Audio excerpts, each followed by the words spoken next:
Good evening, and thank you very much for joining us once again for the hot edition of Scoreboard. Now, this is that show that takes you all around the world of sports in 1 week to tell you what was going on, what was working, what didn't work, and also behind the scenes to know exactly why it didn't work. And this time round again, it's going to be that red hot. Let me just let you in on what we've got lined up for you. First of all, there is what is called the Hongera Awards.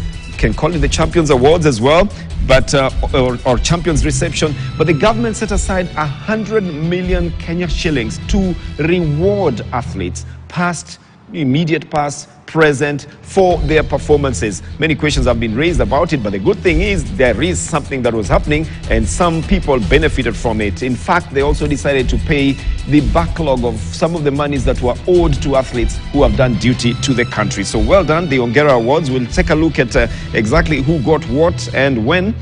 And you know the Africa Boxing Championships is going on in Cameroon, in Yaoundé. Now, it's not without its own controversies. In fact, one boxer decided to stage a sit-in in the ring for almost 7 minutes, complaining about having been robbed of victory. Now, I have seen a lot of comments about this, and even here in Kenya, people are saying this happens a lot, even here. In fact, one boxer told the officials, that's how we feel when you rob us all the time. So, I don't know exactly what happened, but he felt that he deserved victory, and so he wasn't going into the round of 16. The tournament has reached the round of 16. There are Kenyans who are in the semi-finals as well. Two very controversial, eliminations that we'll talk about when we come to that part of the boxing. And of course, the under-20 rugby finals just ended. We are all watching now the World Cup, the Women's World Cup. And who's out, who's in? Brazil crashing out, Germany crashing out as well. Zambia, of course, went on a learning spree. And then we know that 3 African nations have made it to the knockout stages. So that and more is what we'll be talking about in today's edition of Scoreboard. Let me introduce you to the team. But remember, we also want you to interact with us on this program. So I am at Bernard_sports, at KChege_sports, and at Wilfred Bungay. That's where our Twitter handles are at. Let me introduce the team again. I'll start off with a cool kid, Ken Chege. How are you? I'm very well, Bernard. And how did your week go? My week went well, Bernard. What worked for you? 2 things stole my eye this past week. The first one was on Sunday, coming from Tunisia, Angela Okutoi winning the ITF 32A tournament. Okay. That was really nice for me, knowing how well she's come. The second thing... So that's a singles title. She won a singles title. Okay, which she hasn't won in a bit. Then, Morocco coming from the Women's World Cup. The lady called the defender Nohaila Benzina. I keep confusing Benzina with Benzema. Yes, so she wore a hijab, which is the first in World Cup. So a defining moment in football. Okay, especially in women's football. But where is she from? She's from Morocco. Yes. Now that's a defining moment. Okay, yes, yeah. Excellent. About Capitano. The exploits of her team, we'll cover that later in the show. Capitano. Well, Bernard, Wilfred Bungay is the man we like to call the Capitano. He was a captain of the Olympic team, some time back when he won the medals as well. Great. So what worked for you and what didn't work for you? Actually, it's mostly what worked for me, Bernard. And I think something very important is what happened in Australia, and New Zealand, where Zambia was able to win their first World Cup match, as an African nation for the ladies. And I think, for them to beat Costa Rica 3-1 is a huge achievement for an African team. Bernard. Okay, that's for Zambia. Absolutely. All right. Yeah. What else there worked for you? That's just that? Yeah, I think that's what mostly worked for me. Okay. Yeah. Well, I'll tell you what didn't work for me, first of all. There is a school called Ofafa Jericho High School. Now, you might wonder why I have an affinity to that. Well, I grew up near there and I also went to school near there. So, Ofafa Jericho Sevens team will not be at the East Africa Games in Rwanda. And that's because the government says they don't have money to take them there. So one team had to be eliminated. And Ofafa Jericho is the one that was eliminated. Never mind the fact that they had pulled out of the regional tournament to concentrate on that one. So now they have to wait until the next season. And I was just wishing that someone had the kind of money that the government usually has to be able to send them there, because it means that they're not going there. So Butula Boys, All Saints of Embu, St. Anthony's Kitale will proceed. But this is after, Ofafa Jericho won the Prescott Cup in May. It's really, really, really unfair for them, and they wanted to be there. What worked for me is, again, what worked for Ken as well. Angela Okutoi winning the maiden ITF singles. And also the fact that Kakamega Homeboys will play their matches here in Kenya at the Nyayo National Stadium. We were all worried that they might be doing this in Tanzania. An inspection of facilities says they will play Al Hilal of Benghazi here at Nyayo National Stadium. So that's what worked for me. Great. Let's jump in then into exactly what is going on. So just a few days ago, the press was invited for a government function in which they were going to reward athletes, and about 1,000 athletes got rewards ranging from 100,000, 50,000, 300,000 for exploits that they had had in sports. Not just current athletes, not the immediate past, but even the oldest of athletes, right from 1968 and 1972, were rewarded. Now, this is a first to me, according to me, by the Kenyan government to just decide, look, we have money, we're going to give the athletes, we're going to give footballers, we're going to give rugby players, we're going to give anybody who's made an achievement in sport. Ken? This is indeed a first in sports in this country, Bernard, and it was called the Cabinet Secretary's Champions Reception, which we have now christened Hongera Awards. And it's really a defining moment. When you look back, starting in 1968, as you said, we have the guy who we refer to as the father of steeplechase, Amos Biwott, who won in the Mexico Olympics of 1968.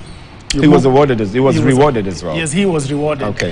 In 1972, the Munich Olympics, we had the quartet of, in the 4x400 meters, the quartet of Charles Asati and Hezekiah Nyamau, sorry. Yep. Okay. Yep. Moving, you know. But it's a 4x4, so who are the other 4x4. two then? There's two others who are there as well. I think Robert Ouko was there and one Charles other. Asati. And who? That is Charles Asati. And No, it's Charles Asati Asati, and Nyamau. yes. Yeah, okay. Okay. So that for, yeah. And then moving forward even onto a slightly recent athletes, like the guy now we call the father of marathons, winner of Honolulu, winner of New York, winner of Boston, Ibrahim Hussein. Ibrahim Hussein Kipkemboi. He's also in ADAC at the moment. He's in ADAC, Okay. the current president of NOP, Paul Tergat. We have the 1998 5,000 meters Olympic champion John Ngugi. Okay, so all those ones were awarded. Yeah. I think it must have been categorized then, because was. these ones are, if you compare them to Asati and Nyamau, these are more recent athletes. And remember, it's good to have put Ngugi and Tergat in the same podium because they both won 5 World Cross-Country Championships. Yes. Actually, I think Tergat has won more, but consecutively. They each won 5 consecutive titles. Yes. So it was good that they were together. But they were not the only ones as well. I think there was also a recent crop of other athletes, because athlete is a word that defines anybody who is in sports. I think there was also the people in other fields. I saw Edward Rombo. Now, if you played rugby in those days, or if you watched rugby, Yes. especially if you're watching Mean Machine, our guest today is a man who played rugby as well. He must have played on the same pitch with Edward Rombo. We'll find out at that time. But there was Edward Rombo as well. There was a good number of other athletes as well who were awarded. Can you remember some of them as well? Well, for me, Bernard, I think the fact that, football was included in this, and especially, if I look at Gor Mahia and FC, these are good teams that have been doing it. And at the end of the day, Gor Mahia, for example, they were able to get 10 million. 10 million. 10 million. But unfortunately, this 10 million is not a total award, because it's going again to be paying for the players that were not paid before. Remember where we had a problem that they were going to have it. But therefore, for them, they got 10 million, which 5 million will go to payment for the past, for the players that have not been paid. It doesn't even matter if someone exactly. rewards you with 10 million. I mean, what you do with it is your own. Yeah, but there was an interesting conversation when people were talking about Gor Mahia having been given 10 million and FC Leopards was given 5 million. Yeah, but you see, truth be told, AFC actually deserved the 10. Why? They have more debts than Gor Mahia. No. But the government was not paying for debts. Yes. And it was made very clear that the debts are your own making. We are not taking care of that. I think if you are to look on merit, Gor Mahia are the champions. They are the champions. They deserved it. And then also, in the most recent times, even if we go back 5, 6, 7 years, who has won more championships? It's Gor Mahia. So maybe that's what they were looking at. I don't know. Exactly. But I saw the name of Patrick Njiru, for example. Yes. Yeah. He's Patrick a legend Njiru. in terms He's a of legend in rallying. I saw the name of Asif Karim. You might not know him, but I know him personally. Asif, he's a cricket guy. Absolutely. He's a father of cricket. And he was Edward captain for a Rombo very was long there as time. well. And there was Humphrey Kayange, who's actually in the Olympics, Kobe T as well, and Amonde in rugby. So I think And they Daniel tried. Wanyonyi, who beat Madonga. Yes.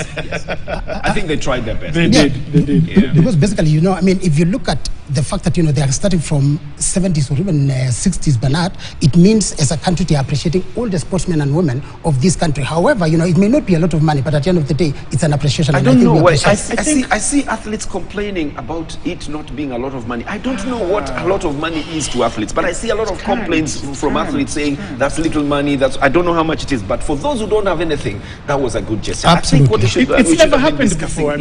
What was the modality for choosing the athletes? Because there are many others who deserve those rewards as well. What was the modality? It might not have been scientific. It might have been just speaking. But what was the modality? That is something that should be done probably later. I think just one word, Bernard and Ken. First and foremost, we have to remember that this is something that will be going on yearly.